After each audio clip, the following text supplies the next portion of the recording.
हरे कृष्ण.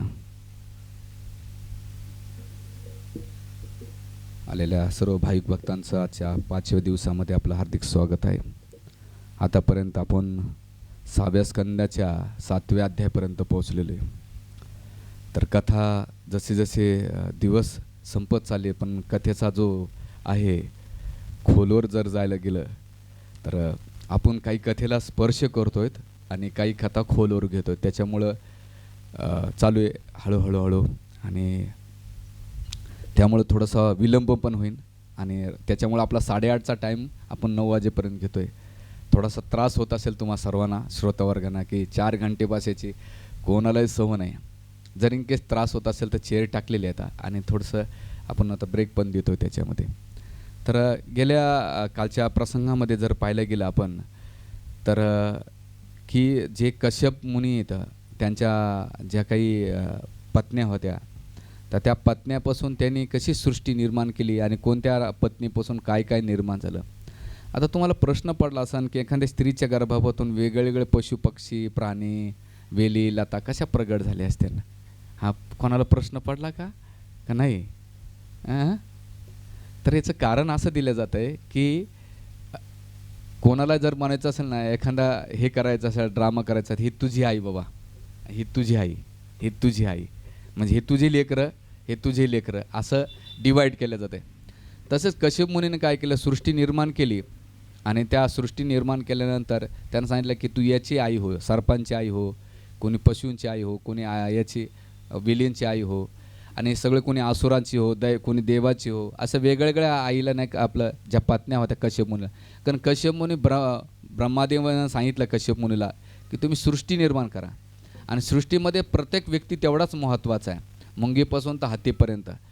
आणि असं म्हणतात एक वैज्ञानिक त्यांच्या याच्यामध्ये आर्टिकलमध्ये की जगामध्ये जर एक वस्तू कमी झाली माणूस सोडून तर सृष्टीचं इनबॅलन्स होतं आहे, पण माणूस काढला तर सृष्टीचं इनबॅलन्स अजिबात होत नाही, उलटं सृष्टी समतोल चालते म्हणणं. कारण माणूसच असा घातक प्राणी आहे, जगामध्ये एकूण एकाला मारणारा माणूसच आहे. पशुला जर तुम्ही दगड मारला कुत्र्याला तर तो तुमच्या धावणीतो, नाही तर विनाकारण तो त्याच्या रस्त्याला असतो, तुम्ही तुमच्या मार्गाला असता, पण तो कोणालाही त्रास. पण मनुष्यच असा आहे की एकूण एकाला जर पाहिलं घराघरामध्ये गावागावामध्ये राज्यामध्ये देशामध्ये भांडणं कोण करतं आहे? प्राणी नाही करत, मनुष्य करतो. आणि हे सगळ्याचं या कलाचं दंभ आणि कलाचा उगम म्हटलं तर मनुष्य असल्यामुळे इथे त्याचंच कारण इथे बृहस्पती आणि इंद्राच्या प्रसंगात होतं. एकदा इंद्र आपल्या सभेमध्ये बसले होते आणि सभेमध्ये सगळे अश्विनी कुमार, इंद्र, चंद्र, सूर्य असे सगळे देवदेवता बसल्यानंतर मदिरा पान करीत होते. आणि मदिरा पान करीत असताना त्यावेळेस तिथं मेन ज्या अप्सरा होत्या, मेनका, रंभा, उर्वशी, ह्या अशा नाना तिरुत्तमा अशा नाना प्रकारच्या सुंदर सुंदर अप्सरा नृत्य करीत होते. आणि मदिरा पान करीत असताना आणि मदिरेच्या सोबत आलं तर माणसाला मंद येतो, काय होतं आहे, गर्व येतो. जर दारू आणि स्त्री सोबत असेल तर ह्या नृत्यामध्ये माणूस मद होऊन जातो, त्याला कळत नाही ह्या जगातलं भान. तसं इंद्र आपल्या ऐश्वर्याने आणि भोगाने एवढा लिप्त होता की त्यांच्या दरबारामध्ये बृहस्पतीचं आगमन झालं आणि बृहस्पतीचं आगमन झाल्यानंतर त्यांनी पाहून न पाहिल्यासारखं केलं, दुर्लक्ष केलं की अरे आता माझा एन्जॉयचा टाईम आहे, आनंद घेण्याचा टाईम आहे आणि हा टायमालाच माझे गुरुदेव काय. तर बृहस्पतीनं पाहिलं का की इंद्र मला पाहून न पाहिल्यासारखं करतोय आणि ते काही न बोलता ते पाहिजे तर शाप देऊ शकले असते, पण ते तिरकालदर्शी असल्यानंतर त्याने भविष्य पाहिलं आणि भविष्य पाहिल्यानंतर पाहिलं की याचं नाही का धन आपोआप नाही का देवता दैत्य नाही का घेऊन जाते. त्यामुळं ते गपचिप निघून गेले. जसे निघून गेले तेव्हा इंद्राला नाही का त्याच्या चुकीची नाही का त्याला काय झालं, पश्चाताप झालं की अरे मी भोगामध्ये आणि गर्व असल्यामुळे माझ्याकडे धन संपत्ती मदिरा अप्सरा याचा मला गर्व झाला होता आणि त्या गर्वामुळे मला माझ्या गुरुच्या प्रती मी काय केलं, दुर्लक्ष केलं आणि गुरुचा अपमान झाला माझ्यामुळं. तर ह्या जगामध्ये आपल्याला इथं शिकायचं काय की जेव्हा भौतिक जगाची आपल्याला उपलब्धी भेटते आपल्या संसारामध्ये तेव्हा आपण गुरुवर्गाचं किंवा आपल्यामध्ये वरिष्ठ लोक आहेत त्यांचं आपण दुर्लक्ष किंवा अपमान करतो. आणि जेव्हा असं म्हणतं भागवतम ग्रंथ की जो कोणी वरिष्ठ व्यक्तींचा अनादर करतो, त्याला नमस्कार करत नाही, तर त्याच्या चार गोष्टी कमी होतात. एक तर त्याचं आयु कमी होते. साधू संत आल्यानंतर वरिष्ठ जे ज्येष्ठ नागरिक त्यांच्या पाया नाही पडलं किंवा त्यांना उठून उभा राहिलं नाही, तर त्याचं नाही का आयु कमी होतं. दुसरं त्याचं बल कमी होतं. तिसरं ऐश्वर्य, नीती, सामर्थ्य अशा सगळ्या गोष्टीचा काय होतं, ऱ्हास होतो. तर त्यामुळे आपल्याला इथं शिकायचं आहे की भौतिक जगाची किती जरी प्रतिष्ठा असली, तर आमचे प्रपादांचे गुरु महाराज भक्तिसिंह ठाकूर मानतात की पूजेला प्रतिष्ठा आहे ना, ती सुकेरे विष्ठा. ह्या जगातली जी प्रतिष्ठा आहे ती कशा समान आहे, सुकेरे विष्ठा. म्हणजे जे डुक्कर आहे त्याची विष्ठाप्रमाणे ह्या जगातली प्रतिष्ठा. कारण मृत्यूनंतर ती प्रतिष्ठा काहीच कामत नाही. आणि माणूस गर्व कधी करतो, अभिमान कधी करतो, तर त्याच्या भौतिक उपलब्धीमुळं. गरीब करणार नाही, कारण गरीब नाही का तो खाला मोताला असतो, गर्व करून काय उपयोग त्याला. पण ज्याच्याकडे धन असेल, मान सन्मान असेल, पैसा असेल, दुसरं जगामध्ये एखादं पद असेल, तर त्याला जास्त गर्व असतो. पण गर्व करायला गेलं तर आपण ह्या जगामध्ये एकदम क्षुल्लक आहेत. बघा, जर पाहिलं तर जगाचं ब्रह्मांड किती मोठं आहे. त्या ब्रह्मांडामध्ये एक पृथ्वी आहे, त्या पृथ्वीमध्ये भारत देश आहे, त्या भारत देशामध्ये महाराष्ट्र आहे, महाराष्ट्रामध्ये नाशिक आहे, नाशिकामध्ये खुटवड आहे, आणि खुटवडमध्ये बसलेले आपण सगळे छोटे छोटे जीवात्मा आहे. सृष्टीच्या मानानं आपण पाहिलं तर काय एकदम कणभर आहेत. मग गर्व करायचा कशाला? कारण गर्व माणसाला नाही का कशाचा गर्व होऊ शकते याची गॅरंटीच नाही. म्हणून सुदामाला गरिबीचा गर्व झाला होता, आणि भगवंताला ते आवडलं नाही की हा गरीब असून त्याला वाटायचं ह्या जगात सगळ्यात गरीब मीच आहे. म्हणून भगवंताने त्याला धन देऊन त्याचा गर्व नष्ट केला. आपल्याला बी वाटतं की आपण गरिबीचा गर्व केला तर भगवंत देते, नाही.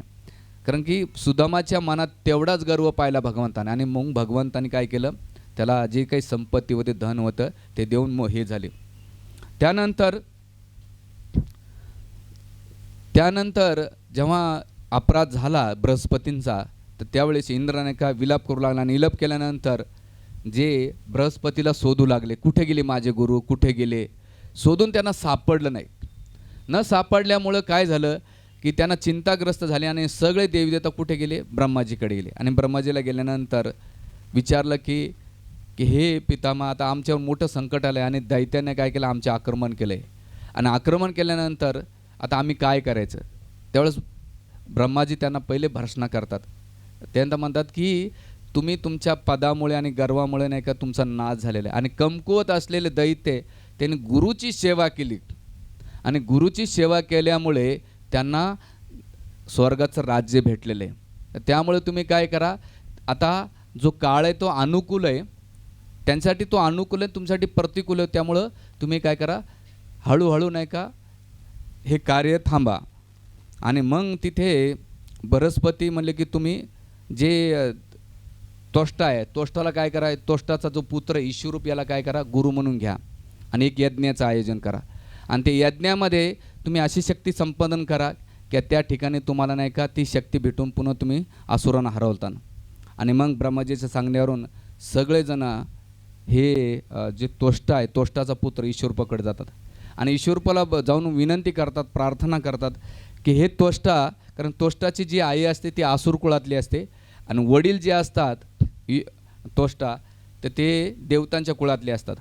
कारण त्यांचा दोघांकडे होता, ईश्वरूपाचा कल नाही का आईच्या बाजूनं आसुरांकडे कल होता, आणि बापाच्या बाजूनं का देवताच्या बाजूला कल होता.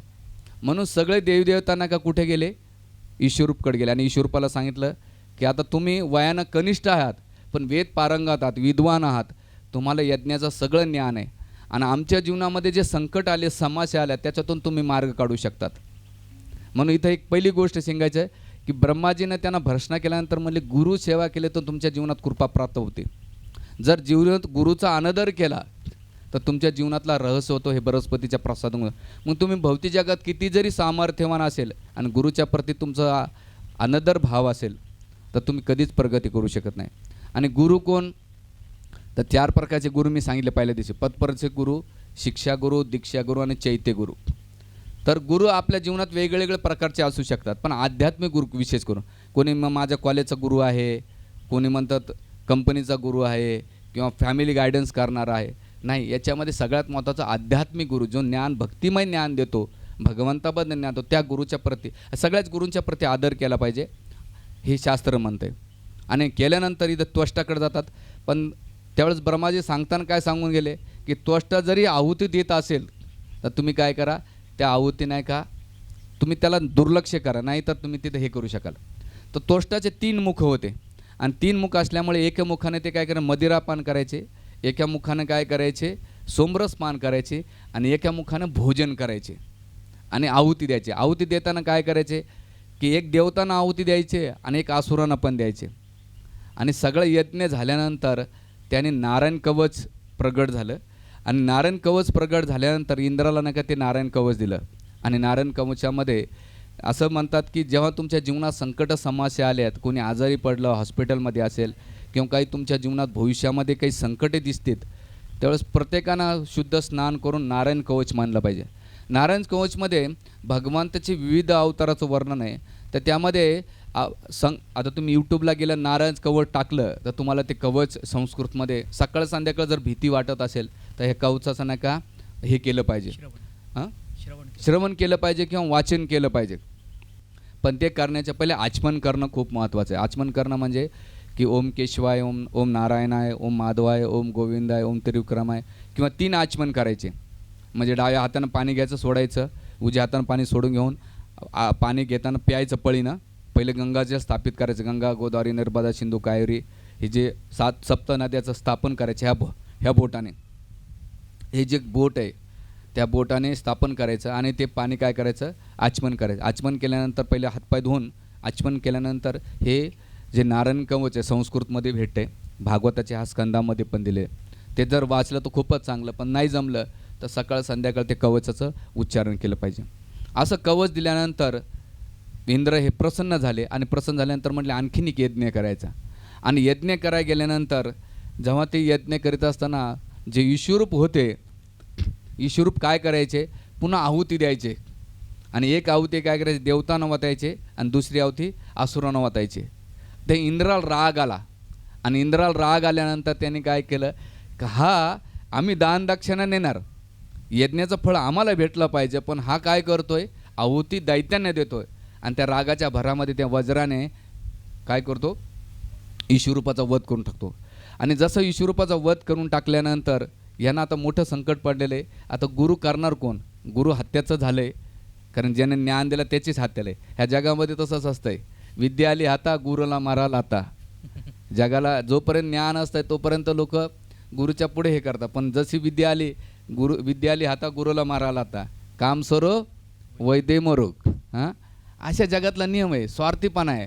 हां, तर त्यामुळे इंद्राने तसंच केलं. आणि इंद्राने केल्यानंतर जे विश्वरूपाचे पिता होते त्वष्टा, त्यांना अतिशय राग येतो. आणि राग आल्यानंतर त्यांनी काय केलं की याच्या बदल्यामध्ये एक मोठं यज्ञ आयोजन केला. आणि त्या यज्ञामध्ये त्यांनी सगळे जे काही ब्राह्मण होते, ऋषी होते, त्यांना सगळ्याला आमंत्रण दिलं. आणि यज्ञामध्ये आहुत होत असताना इंद्रशत्राच्या ऐवजी इंद्रशत्रू हो अशी आहुती टाकली. आणि त्याच्यातून नाही काय उत्तरासुराचा जन्म झाला. आणि उत्तरासुराचा जन्म झाल्यानंतर तिथे सगळेजण त्या हे नारायण कवच इथं आवरण कथेच्या याच्यामध्ये PPT दाखवायचे राहिले. तर कवच म्हटल्यानंतर सगळेजण रक्षण झालं. आणि मग उत्तरासुराचा जन्म झाला. उत्तरासुराचा जन्म झाल्यानंतर असं वर्णन केलं जातं की ते अग्नीच्या ज्वाळाप्रमाणे प्रगट झाल्यानंतर त्याची जीवा एका अग्नीप्रमाणे प्रज्वलित होत होते. त्याचे केस असे लांब लांब होते आणि सगळं ब्रह्मांडाला आकाशाला भेदणारं त्याचं रूप होतं.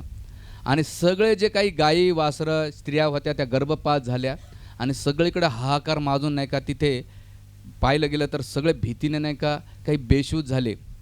अशा भीती एकदम भयानक वातावरण निर्माण झाल्यानंतर तिथे इंद्र आपलं जे हे असतात उत्तरासूर, उत्तर ह्या अर्थाचं सगळ्याला आवृत करणारे किंवा झाकून टाकणारे, आपल्या भीतीने ज्याला झाकून टाकतात त्याचं नाव उत्तरासूर असं ठेवलं. उत्तर म्हणजे झाकून टाकणारे आणि सूर म्हणजे दानव.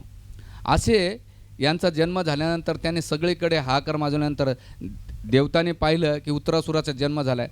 सगळ्यांनी आक्रमण केलं आणि आक्रमण केल्यानंतर त्या ठिकाणी उत्तरासुरानं लगेच त्यांचा प्रभाव केला. आणि प्रभाव केल्यानंतर सगळे देवदेवता नाही का घाबरून भगवंताकडे गेले आणि भगवंताला जाऊन क्षीरसागर जे आहे त्या ठिकाणी प्रार्थना करू लागले. भगवंत प्रार्थना करीत असताना भगवंत दिसत नव्हते. मग तिथे स्त्री सुक्त, पुरुष सुक्त आणि भगवंताच्या वेगळ्या वेगळ्या तळमळीने प्रार्थना करीत असताना त्यांनी 2 उदाहरण दिलं. ज्याप्रमाणे मत्स्य सत्यव्रतेच्या जीवनात संकट आले, तुम्ही मत्स्यरूपात त्यांचं रक्षण केलं. ज्या भक्तांच्या जीवनात संकट आले त्यावेळेस तुम्ही काय केलं, धावून आणून त्या भक्तांचं रक्षण केलं. त्याचप्रमाणे आम्हाला उत्तरासुराचं मोठं संकट आलेलं आहे, तुम्ही काय करा, आम्हाला वाचवा याच्यातून. आणि मग तिथे भौतिक इच्छा मागण्यासाठी त्या प्रार्थना बोला. तर भगवंत म्हणतात की ह्या जगामधले जे सकामकर्मी भक्त असतात, तेव्हा ते सकामकर्मी भक्त भगवंताकडे जेव्हा जातात तर ते भगवंताकडे आपल्या सुविधा मागत असतात. कारण देवता हे सकामकर्मी भक्त होते. जेव्हा जाते हे नाही म्हटलं की भगवंता आता आम्हाला नाही खूप वैताग आला आणि चला तुझ्या वैकुंठात घेऊन जाय, तसं नाही. आता आमचं रक्षण कर. म्हणजे शुद्ध भक्त असतात ते शुद्ध भक्त काय विचार करता, भगवंता किती संकट आले मी त्या संकटाला सामोरे जाईन, आणि पण तुझी भक्ती नाही सोडणार. तो भगवंताला आपल्या सेवेत लावत नाही. भक्त भगवंताला आपल्या सेवेत न लावता भक्त भगवंताच्या सेवेत करतो. पण जो सकाम कर्म मिश्रित भक्त, ज्ञानमिश्रित भक्त असतो, तो काय करतो, आपल्या इंद्रिय भोगासाठी आपल्या सुविधासाठी काय करतो, भगवंताला आपल्या सेवेत लावतो. म्हणून आपण प्रत्येकानं सावध राहिलं पाहिजे की मी भगवंताचा भोग करतो का मी भगवंताचा भोग झाला पाहिजे. लक्षात येतं तुमच्या की मी भगवंताचा भोगता बनायचं, भगवंताचा मग भोगता बनायचं का भगवंताची सेवा करायची. जर कर्मश्रित असाल की जसं मी तुम्हाला नेहमी सांगतो, आवळा देऊन भोपळा मागायची सवय असेल की भगवंता एवढं देतोय तुला आणि त्याच्या बदल्यात दे, तर भगवंत प्रसन्न नाही होणार. भगवंता तू आता मी तुझ्यासाठी काय करू, हा महत्त्वाचा प्रश्न आहे. आणि मग भगवंत त्या सकाम कर्माच्या हे केल्यानंतर ते म्हणले हरकत नाही, मी आता तुम्ही काय करा, तुम्हाला ह्या संकटातून उभं राहायचं असेल, निघायचं असेल तर तुम्ही जे ददीची मुनी आहेत त्यांच्याकडे जा. आणि ददीची मुनी हे अतिशय तपस्वी, योगी आणि भक्त पण आहेत. त्यांना जाऊन तुम्ही काय करा, त्यांची हाडं मागून घ्या. आणि मग तिथे त्या वज्रामध्ये मी काय करीन, माझी जी शक्ती आहे ती त्याला प्रदान करीन. आणि मग त्यावेळेस इंद्र म्हणतो की ददीची मुनी देतील का, ते म्हटले देतील, तुम्ही जा. आणि दातानं काय करा, अश्विनी कुमारला घेऊन जा. मग अश्विनी कुमारला का घेऊन जायचं, तर त्याचा प्रसंग सांगतात सुखदेव गोस्वामी. तर की एकदा असं झालं की अश्विनी कुमार हे वैद्य आहेत देवतांचे. मग हे अश्विनी कुमार कुठे जातात, ददीच मुनीकडे जातात. आणि ददीच मुनीला म्हणतात की आम्हाला ब्रह्मविद्या किंवा अश्वशीर नाही का तुम्ही शिकवा, ब्रह्मविद्या शिकवा. तर हे पण त्याच्या बदल्यात काय देणार, ते म्हणले की त्याच्या बदल्यामध्ये आम्ही तुम्हाला असं काहीतरी संजीवनी मंत्र देऊ की तुमच्या जीवनाचं कल्याण होईल. तर ही जेव्हा बातमी कळती इंद्राला, तर इंद्र ददीच मुनीकडे जाताना म्हणतात की जर तुम्ही याला ब्रह्मविद्या दिली तर मी तुमचं मस्तक छाटून नाही का तुमचा वध करील. आणि मग इंद्र निघून गेल्यानंतर जे अश्विनी कुमार येतात पुन्हा, आणि आल्यानंतर ददीच मुनी सांगतात की इंद्रानं मला धमकी दिलेली आहे आणि धमकी दिल्यामुळे मी आता तुम्हाला काही ज्ञान देऊ शकत नाही. त्यावेळेस अश्विनी कुमार काय म्हटले, तुम्ही घाबरू नका, तुमचं आता जे मस्तक आहे ते छाटतो आणि जे घोड्याचं मस्तक आहे ते लावून नाही का तुम्ही आम्हाला काय करा, ब्रह्मविद्या प्रदान करा. आणि त्या सांगण्यावरून काय करतात, अश्विनी कुमार नाही का त्यांना घोड्याचं मुख लावून त्यांना ब्रह्मविद्या शिकवतात. आणि तीच ब्रह्मविद्या अश्वशीर नावानं नाही का पुढे ओळखल्या गेली.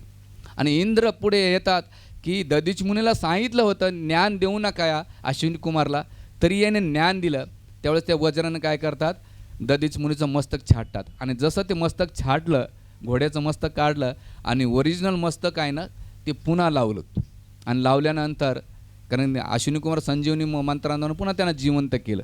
आजकाल कलियुगामध्ये तसं करता येत नाही आणि आपल्याकडे ती शक्ती पण नाही. आणि मग केल्यानंतर जेव्हा हा प्रसंग आल्यानंतर इंद्रानं काय केलं, कारण ददीच मुनीला सगळ्यात प्रिय कोण आहे तर अश्विनी कुमार आहेत, त्यांना पहिले पुढे केलं. म्हणजे इथं पहिला एक शिकायची गोष्ट आहे की आपलं जर काम साधवायचं असेल आणि ज्याचं आपल्याशी जमत नसेल त्याच्या जवळचा कोण व्यक्ती ते बघायचं. आणि मी काही घरातलं उदाहरण पाहिले की जर एखाद्या मुलाला बाप ऐकत नसेल तर तो लय आयडिया करतो, भारी आईला जातो, आईकडे, आई आपलं एवढं काम करून दे पप्पा कोण. आणि ती जेव्हा आई सांगते अहो एवढं करून द्यायचं असं काम चिंट्याचं, आणि जेव्हा गृहमंत्र्याचा ऑर्डर आल्यानंतर काय प्रधानमंत्र्याला ऐकावंच लागतंय. आणि तसंच होतंय. तर त्यांनी काय केलं, लगेच पुढे घेतलं आणि अश्विनी कुमार गेले, अतिशय सुंदर सुंदर प्रार्थना केल्या. आणि प्रार्थना केल्यानंतर ते म्हटले काय घेण्याचं प्रोव्हिजन काय? म्हणले काय नाही, उत्तरासुराने आम्हाला खूप त्रस्त केलेलं आहे, आमचं राज्य गेलेलं आहे, आमचं धन गेले, संपत्ती गेलेली आहे, आम्हाला तुम्ही काय करा, तुमची हाडं द्या. त्यावेळेस ददीची म्हणतात की प्रत्येक मनुष्याला, जीवात्म्याला आपलं शरीर खूप प्रिय आहे. आणि त्या शरीर प्रिय असल्यामुळे जगामध्ये किती जरी प्रेम असेल, किती जरी वेदना असेल, तर तो देह त्याग करत नाही त्या व्यक्तीसाठी. तो नंतरचं जीवन आनंदातच जगत असतो. कारण ह्या संसारातला किती प्रेमळ व्यक्ती असेल, नंतरचं व्यक्ती नाही का 8-15 दिवस, 6 महिने, 2 वर्षे, 3 वर्षे दुःख होतं आहे. पण आपल्या एक काही काळानंतर 4-5 वर्षानंतर त्याच्या मनात ती गोष्ट पण राहत नाही, कारण तो आपल्या धुंदीतच जगतो. कारण जगाचा प्रभाव आणि माया एवढी स्ट्रॉंग आहे, एवढी कडक आहे की ती चांगले होते. ते म्हणतात की अरे प्रत्येकाला शरीर प्रिय आहे आणि तुम्ही कसं काय हाडं मागतात? हां, हे असं जमतं का? आणि तर तुम्ही स्वतःच्या शरीरासाठी दुसऱ्याचा जीव कसं काय घेऊ शकतात? त्यावेळेस असं बरंच उपाख्यान केल्यानंतर स्वतःच्या शरीराची किती आसक्ती असते याचं कथा येते अशी. एकदा अकबर आणि बिरबल, ते म्हणतात की अकबर म्हणतो की या जगामध्ये सगळ्यात जास्त प्रेम आईचं मुलावर असतं. तर बिरबल म्हणला नाही, मला अरे असतं प्रेम. म्हणा नाही, मी दाखवतो तुम्हाला.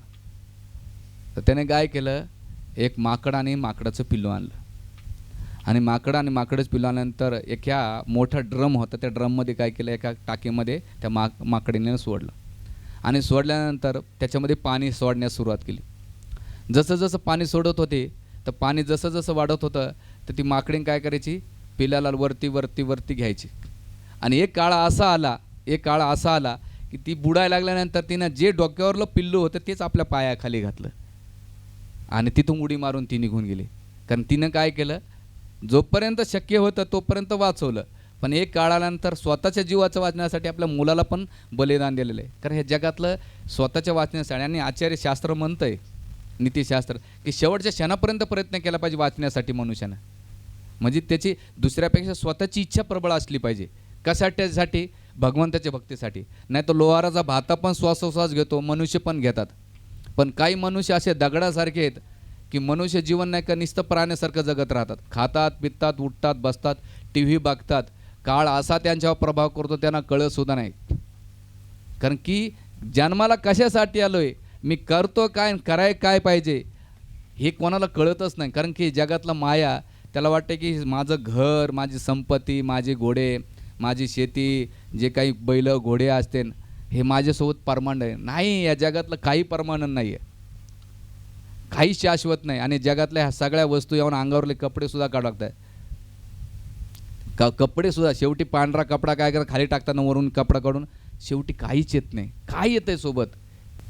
तर त्या प्रकारे हे ददीच मुनी म्हटलं की प्रत्येकाला हे प्रिय आहे आणि कसं काय हे सोडायचं, आसक्ती भयंकर असते. तर त्यावेळेस देवता म्हणतात की ऋषीमुनीचं जीवन जगत कल्याणासाठी आहे आणि तुमचं जीवन दुसऱ्यासाठी आहे. तर त्यामुळे तुम्ही हे नश्वर शरीर एक ना एक दिवस सुटच लागणार आहे. आणि शरीर सुटत असताना आपण जर उपयोगात आलं नाही जिवंतपणे आणि मृत्यूनंतर, तर ह्या शरीराचा काय उपयोग आहे. आणि देवता त्यांना प्रवचन द्यायला सुरुवात झाले. ते म्हणतात की जो मनुष्य जिवंत असताना त्यानं जर दुसऱ्याची सेवा नाही केली तर जिवंत असून तो मूर्त आहे. मेल्यानंतर तर त्याचा काय उपयोग नाही, पण जिवंत असताना आपण हे विचार केला पाहिजे की मी प्रत्येकाची सेवा कशी करू, जेवढे काही जमेल. कारण की लोक ते लिहितात चंदनापरी देह झिजला, कोणासाठी झिजवला भाऊ तू? नुसतं वाक्य लिहिताना भरपूर लिहितात, पण तसं खरंच झिजलो का?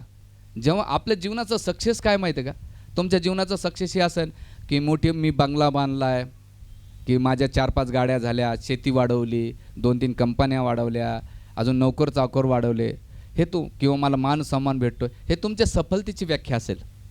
पण शास्त्राची सफलतेची व्याख्या वेगळी आहे. जेव्हा तुमच्या जीवनात संकट समस्या येतात आणि तुमच्या डोळ्यातले अश्रू येतात, तुमचे अश्रू पडत असताना किती लोकांचे हात पुढे येतात अश्रू झेलण्यासाठी, तेव्हा समजायचं तुम्ही सफल आहात. आणि जेव्हा तुमचे अश्रू पडत असताना जर तुमच्याकडे फेसबुकवर हजारो, 3,000, 4,000, 5,000 लोक आहेत आणि एकसुद्धा अश्रू झेलण्यासाठी नसेल, तर तुमच्या जीवनामध्ये तुम्ही असफल आहेत. म्हणून आपल्या जिवंत असताना आपल्या जीवनात आपल्याकडे काही असो नसो, किती लोक आपल्याला मदतीला धावून येतात आपल्या प्रत्येक गोष्टीमध्ये सुखापेक्षा दुःखामध्ये किती लोक सामील होतात, हे जीवनाचं सफलता आहे. मग जीवन कसं जगतात हे महत्त्वाचं नाही, पण तुम्ही कशासाठी जगतात हा सगळ्यात महत्त्वाचा आहे. म्हणून यासाठी एक आहे की जीवनामध्ये कमवायचं असेल ना, माणसं कमवा. धनसंपत्ती तर सगळे कमवतात. जेव्हा आपण जाऊ तर लोक रडतील, आपण हसत जाऊ तर लोक रडतील. पण कधी आपण जर लोकांसाठी नाही जगलोत तर आपण जाताना लोक हसतील आणि आपण दुःखी होऊ. काय करायचं मग याच्यापैकी आपल्याला? असं अगरबत्ती स्वतः जळती पण दुसऱ्याला सुगंध देते. मेणबत्ती स्वतः जळते, अंधारात राहते पण दुसऱ्याला प्रकाश देते. म्हणून अगरबत्ती जळते म्हणून ती देवाऱ्याच्या घरात आहे. जे साधू संत, जे मोठमोठे वेगळी समाजासाठी जगासाठी जगतात, त्यांचं नाव कीर्तिमान होतंय. पण लोक म्हणतात ना, मारावं पण काय, कीर्ती पण उरावं. तर म्हणून आपण जाताना अशा लोकांनी, आपल्या कार्यानं लोकांनी आठवण केलं पाहिजे. आपण शरीराने पंचमहाभूताने आपल्यासोबत आपण नसणार आहे, पण आपल्या कीर्तीने, आपल्या कार्याने लोकांनी आपलं स्मरण केलं पाहिजे की नाही, माणूस हा जगला पण क्वांटिटीपेक्षा क्वालिटी चांगला जगलेला आहे. याने जे काम केलं. आता मध्यंतरी कर्नाटकमध्ये एक व्हॉट्सअपला चांगला एक मेसेज आला होता. एक भिकारी मेला तर खूप लोक, कमीत कमी 20-25 हजार लोक त्याच्या अंत्यविधीला थांबले होते. तुम्ही मध्ये ते लोकमतला चालू होते ते माझ्या 8-15 दिवसापूर्वी. कर्नाटकच्या बेल्लूर काहीतरी या ठिकाणची घटना आहे. तर का बरं, त्याचा प्रश्न विचारला तर तो प्रत्येक घरातून 1 रुपया जमा करायचा. प्रत्येक घरातून 1 रुपया जमा करायचा. कोणी 10 दिलं, कोणी 100 दिलं तर अजिबात नव्हता घेत. 1 रुपयाच घ्यायचा आणि जाताना त्याला भरभराटून आशीर्वाद द्यायचा. भरपूर त्याच्या मनातून, पोटातून आशीर्वाद द्यायचा. आणि जेव्हा तो आशीर्वाद द्यायचा, लोकांच्या जीवन चांगलं व्हायचं. बरं, त्या 1-1 रुपयामधून तो काय करायचा?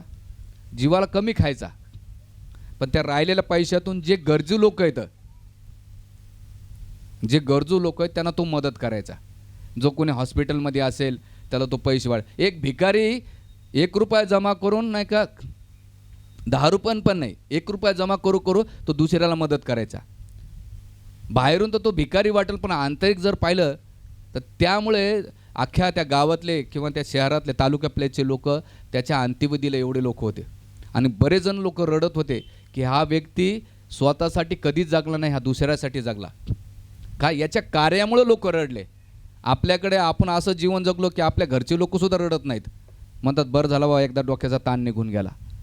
का? कारण आपण जीवन नाही का अख्खं दुसऱ्याला त्रास देण्यासाठी जगलं असेल तर ते कधी सुखी राहू शकत नाही. तो स्वतः सुखी राहू शकत नाही आणि दुसऱ्याला पण सुखी ठेवू शकत नाही. म्हणजे जेवण होईन तेवढे शक्य आहे दुसऱ्यासाठी जागा, प्रयत्न करा. एवढं सोपं नाही आहे. घरामध्ये एकोणाकाला खुश करणं, स्वभाव प्रत्येकाचे आणि प्रत्येकाच्या मनासारखं वागणं खूप कठीण आहे. प्रभूजी, तुम्ही संसारात नाही, तुम्हाला काय माहीत आहे. घरामध्ये नवऱ्याला, बायकोला, सासूला, सुनाला, भावाला, दियारांना, कोणाला झेलावं लागतं. काय सांगायचं तुम्हाला? हां, ते एकदा असंच म्हटलं, ज्याची जळती त्यालाच कळते. हां, प्रवचनाला काय. पण नाही, प्रयत्न करा. जेवढं त्या करता, स्वतःला घसून घेताना, शरीर तर झिजणार आहे, झिजतंय ना शरीर, पण दुसऱ्यासाठी झिजवलं तर त्याचा फायदा होईल. आणि स्वतःसाठी झिजलात त्याचा काहीच फायदा होणार नाही. मग दुसऱ्यासाठी झिजा. आणि मग इथे देवता इंद्रला सांगतात, अरे जगत कल्याणासाठी. त्यावेळेस ददीच मुनी काय म्हणतात की मी तुमची चेष्टा करत होतो, कारण मला तुमच्याकडून आत्मज्ञान घ्यायचं होतं. आणि त्या आत्मज्ञानामुळे मी तुमचे नाही का, आणि मला तुम्च्याकडून ज्ञान भेटलं. आणि ज्ञान भेटल्यानंतर त्यावेळेस ते हाडं घेऊन नाही का ददीच मुनी देहत्याग करतात. आणि देहत्याग केल्यानंतर कुठे येतात ते मग भगवंतानं सांगितलं ईश्वर कर्माकडे जा. आणि ईश्वर कर्माकडे गेल्यानंतर ईश्वर कर्मा काय करतो, त्याचं वज्रास्त्र बनवतात. वज्रास्त्र बनवल्यानंतर ब्रह्माजी, आपलं देवदेवता इंद्र, सगळेजण पुन्हा आक्रमण करतात. कोणा? उत्तरासुरावर. सगळे देवदेवता काय करतात, त्या वज्रास्त्र बनल्यानंतर सगळं भगवान विष्णूकडे. आणि भगवंत शक्ती काय करतात, आपली शक्ती, विष्णू शक्ती आहे, नारायण शक्ती, त्याच्यामध्ये प्रवेश करते. आणि केल्यानंतर पुन्हा इंद्र काय करतो, त्याच्यावर देवतावर नाही का आपल्या असुरावर आक्रमण करतात. आणि ते आक्रमण एवढं होतं आहे की देवताच्या साईडनं नाही का इंद्र असतो, त्यांचे अश्विनी कुमार असतात, सूर्यदेव असतो, यमराज असतात, चंद्र असतात, पूस असतात, भरपूर देवता असतात. असुराच्या बाजूनं पण भरपूर असतात. आणि यांच्यामध्ये तुबळ युद्ध चालू होतं. एवढं भयंकर युद्ध होतं आहे की त्या युद्धाची गणताच केली जात नाही. आणि त्या युद्धामध्ये जर पाहायला गेलं तर इंद्र समोर नाही का ऐरावत हाताला नाही का आपल्या त्रिशूळा नाही का फटक्यात नाही का लांब फेकतो. जो ऐरावत असतो तो पण लांब पडून जातो. आणि उत्तरासूर काय करतो, त्यावेळेस आपल्या पायानं नाही का देवतांचं जे सैनिक होतं तो पायानं नाही का काय करतो, रवदळून टाकतो. इथे दिसतं का फोटोमध्ये तुम्हाला दिसतंय पायाखाली, हां पूर्ण पायाखाली रवदळून टाकतात. आणि टाकल्यानंतर तिथे सगळे देवदेवता नाही का घाबरून जाताना भगवंताला प्रार्थना करतात. तर प्रार्थना केल्यानंतर उत्तरासूर जसा हत्ती काय करतो, उदाहरण दिलं जातं, हत्ती एका झाडाला समूळ उपटून टाकतो, त्याचप्रकारे उत्तरासुराने देवदेवताचं काय केलं, भुईस सपाट केलं. आणि भुईस सपाट केल्यानंतर सगळे देवदेवता घाबरून जातात. आणि घाबरून गेल्यानंतर ते भगवंताला प्रार्थना करतात की भगवंता आम्हाला काय कर, आता वाचव, दुसरा कोणतीही आमच्याकडे ताकद नाही.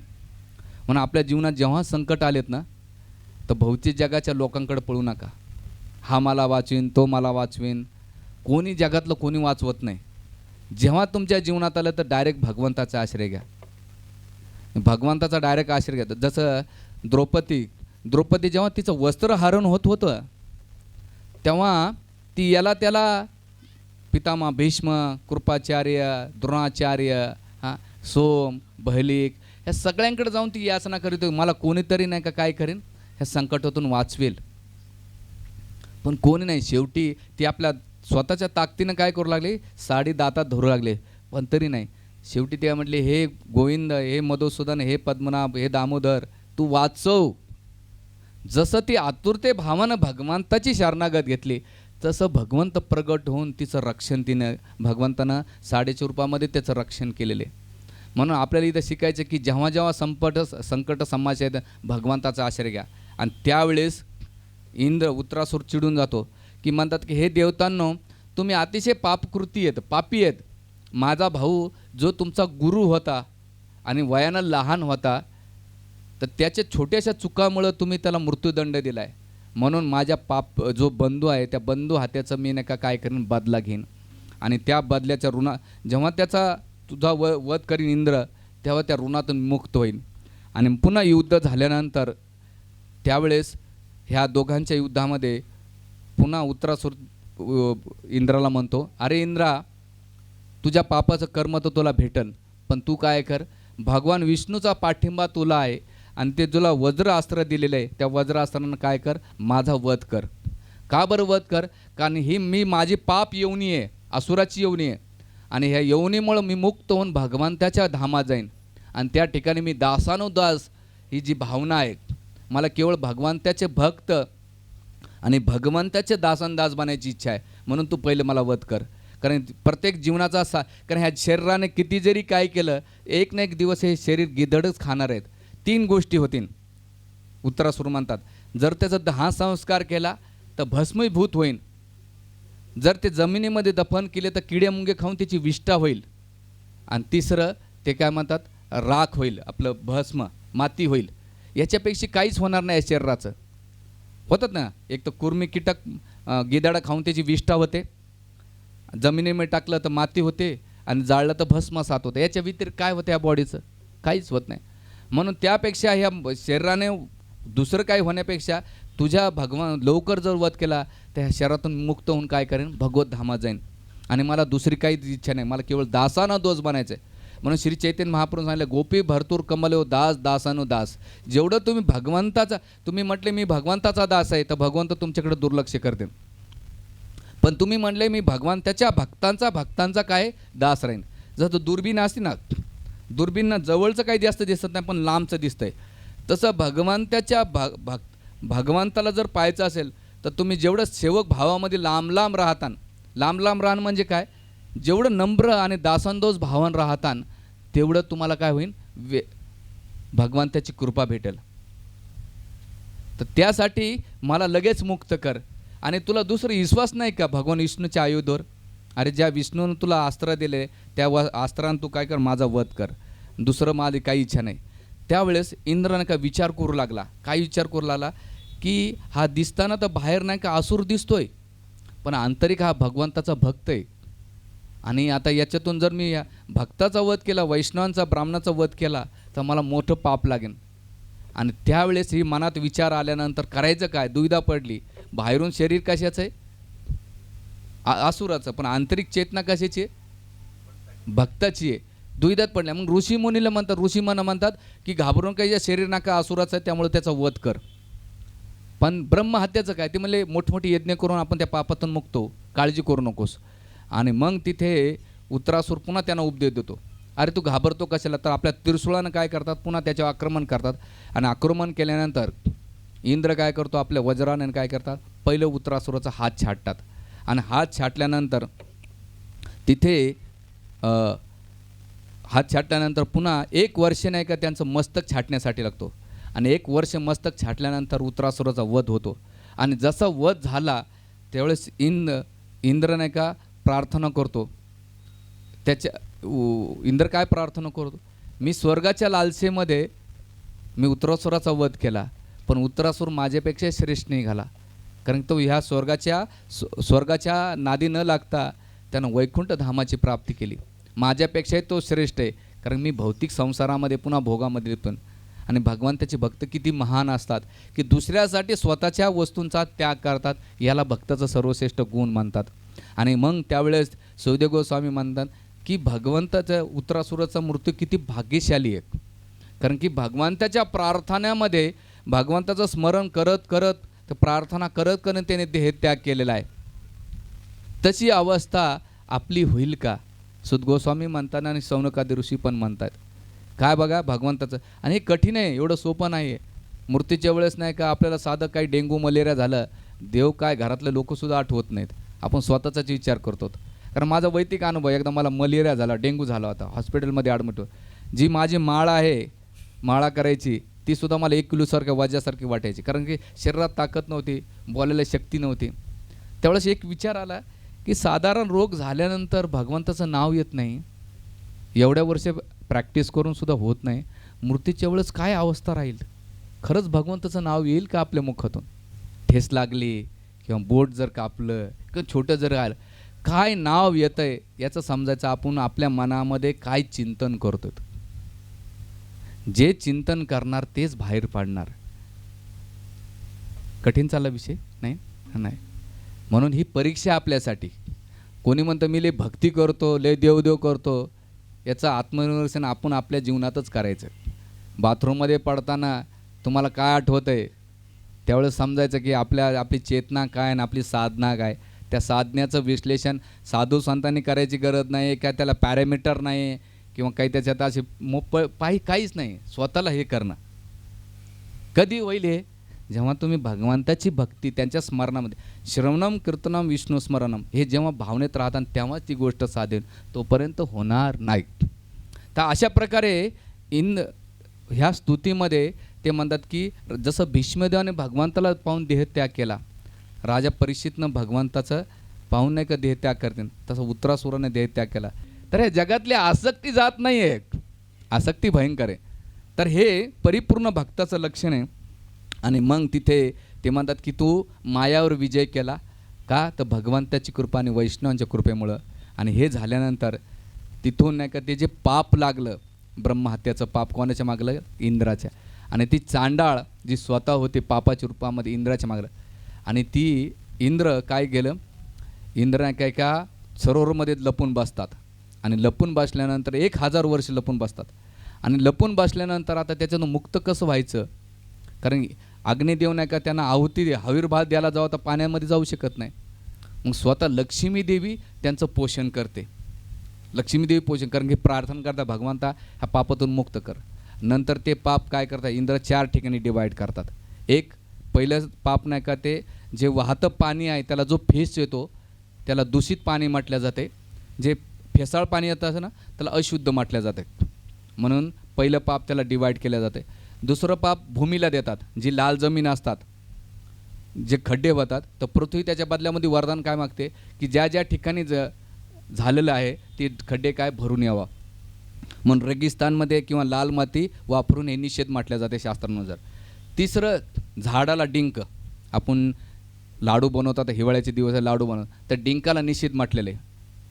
तर त्यामुळे झाडाला त्याच्या बदल्यामध्ये काय दिलं, त्या पापाच्या बदल्यामध्ये जे पालवे फुटले, तुम्ही किती छाटलं त्याला पालवे फुटतात. आता बऱ्याच लोकांना माहीत नाही, कारण शेतकरी जे असतात त्याला माहीत आहे पालवे फुटतात झाडांना, पण त्याचा जो निषेध आहे, डिंक आहे, असं वर्णन केल्यानंतर ते पाप 4 ठिकाणी डिवाईड केल्यानंतर मानस सरोवरामध्ये राहिल्यानंतर तिथे राजा सुखदेव गोस्वामी आपलं परीक्षित राजा प्रश्न करतात.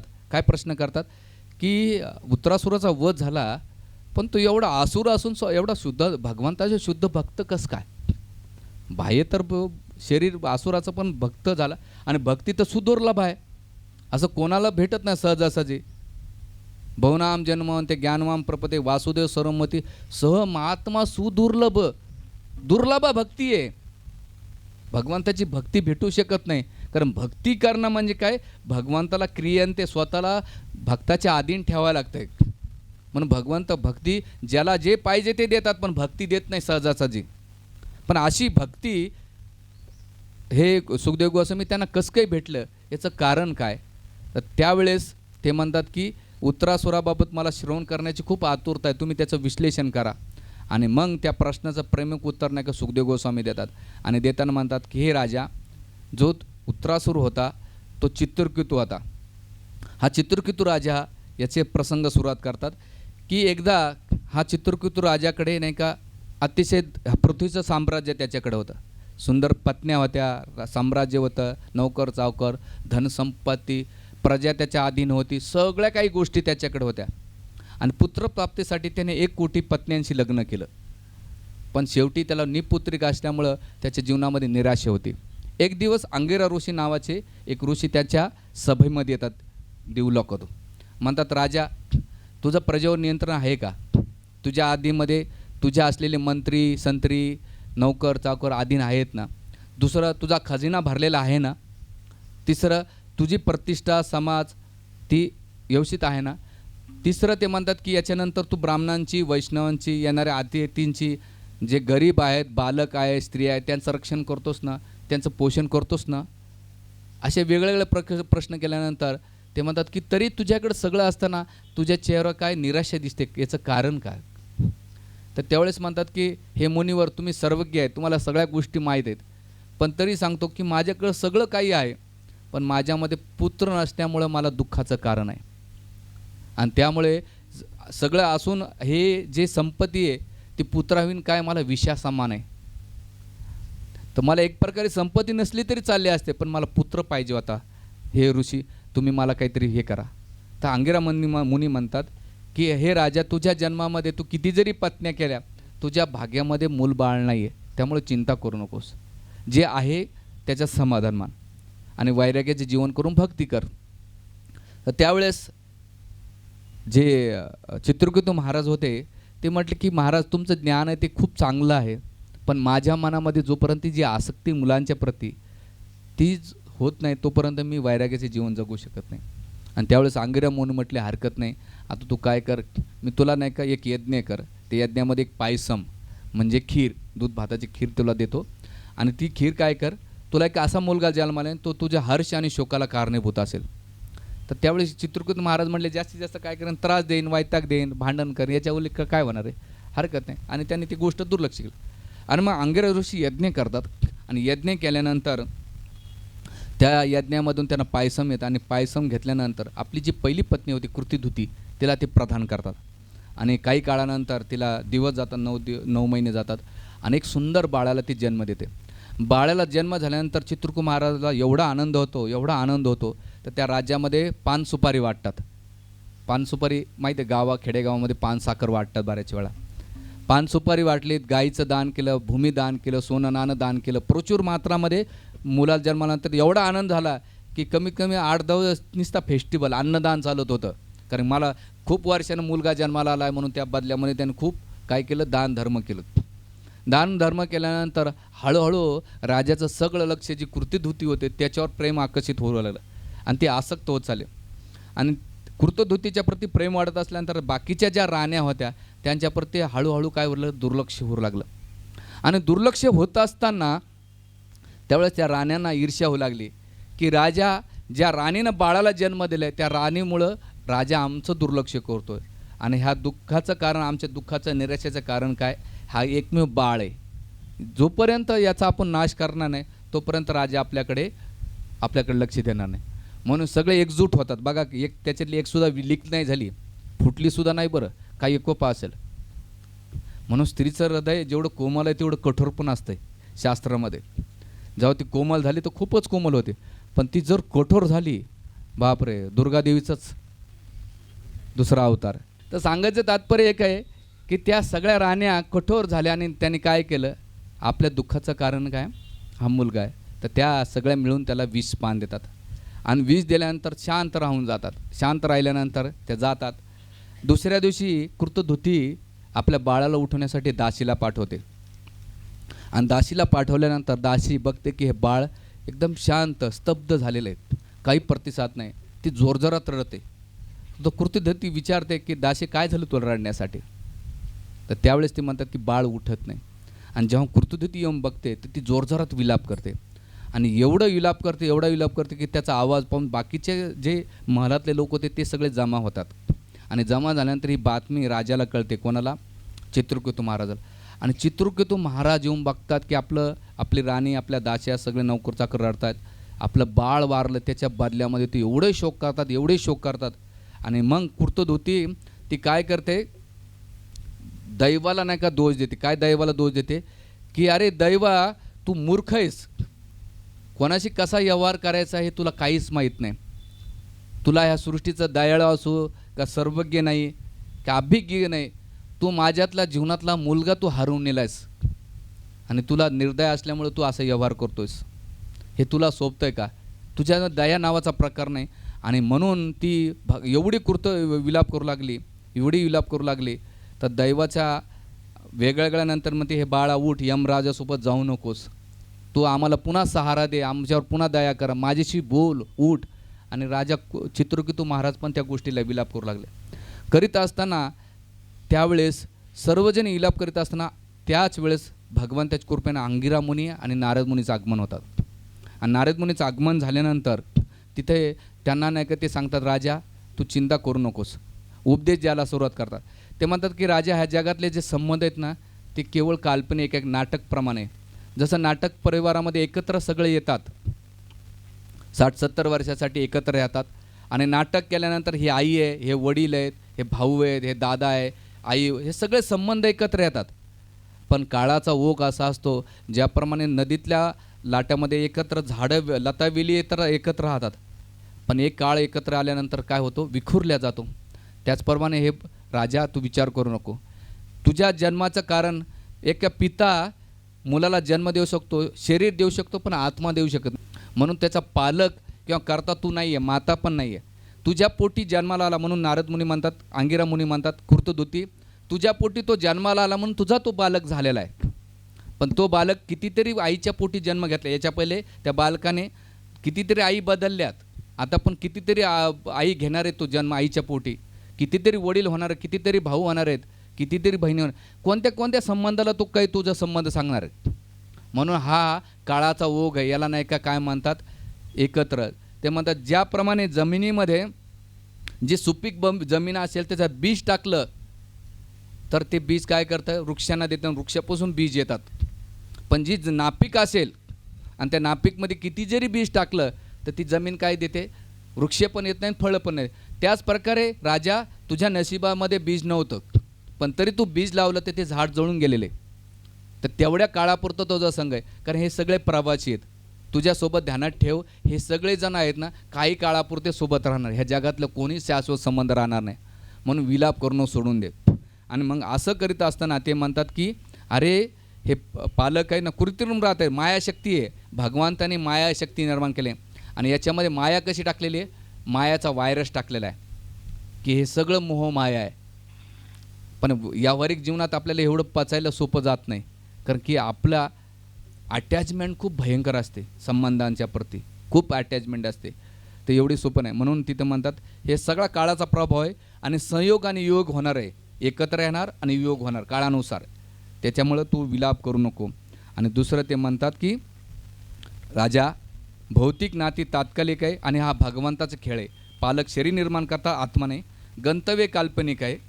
आणि त्यावेळेस नारद मुनींनी जेव्हा त्यांना प्रबोधन केल्यानंतर हे सोंगा तुम्हाला सोंगा माहीत आहे? सोंग्याचा खेळ असतो.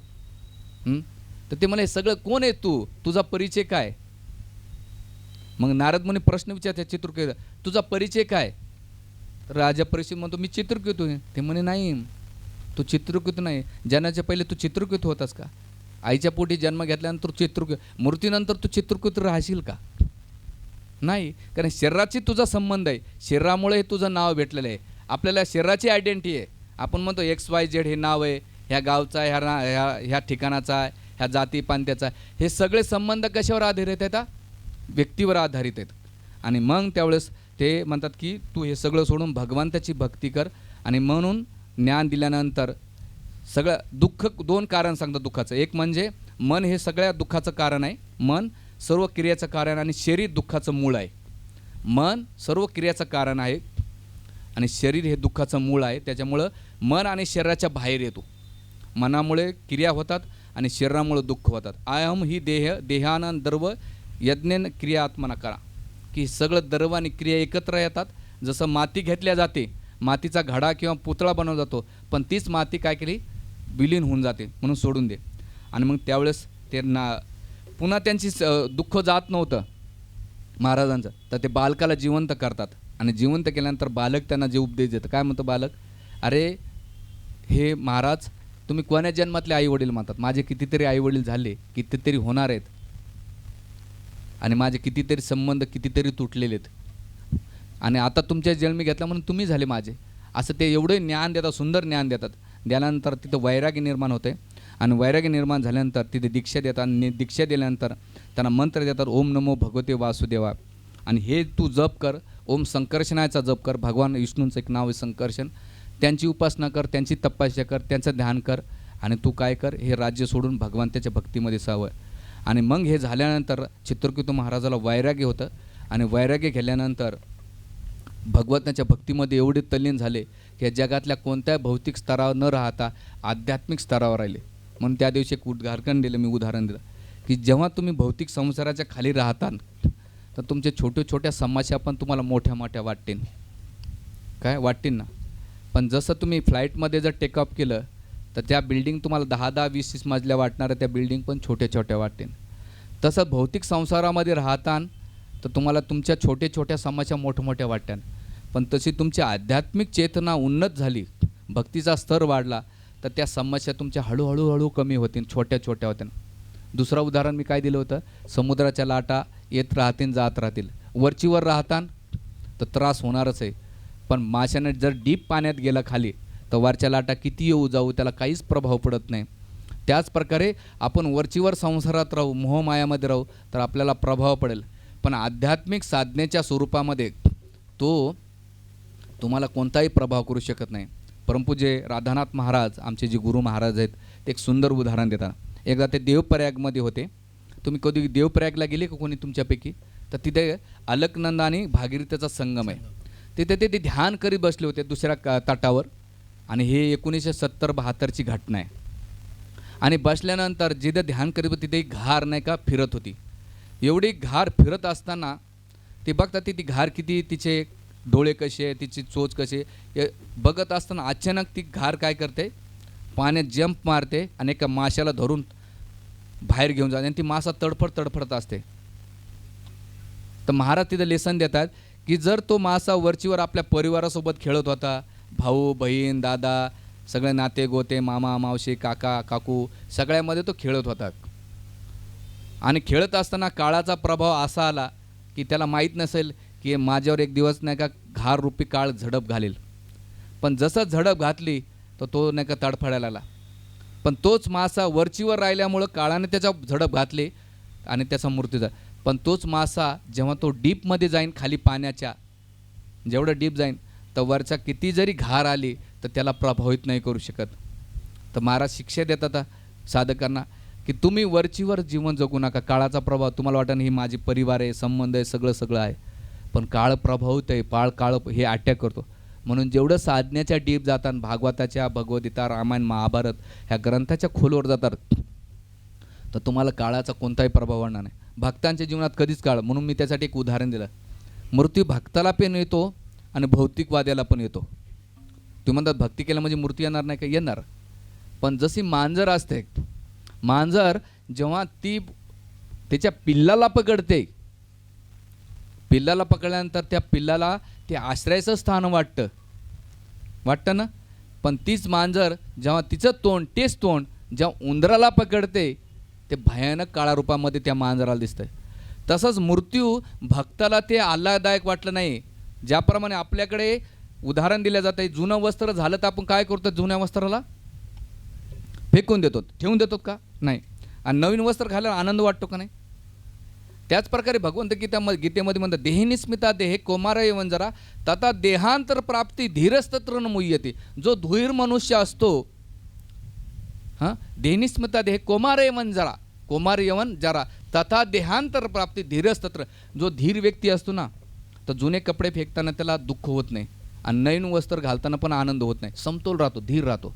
तसंच हे धीर व्यक्तीनं काय केलं? आपल्या जीवनात धीर होणं झालं शिकलं पाहिजे. जोपर्यंत आपण धीर होणार नाहीत तोपर्यंत ह्या समस्येच्या बाहेर आपण येणार नाहीत. मग असं चित्रकूट महाराज गेल्यानंतर नारद मुनीने अंगर ऋषीने त्यांना उपदेश दिला आणि मग आपल्या भक्तीमध्ये संलग्न झाले. संकर्षणाच्या करून ते एकदम ब्रह्म अवस्थेमध्ये प्राप्त केले त्यांना.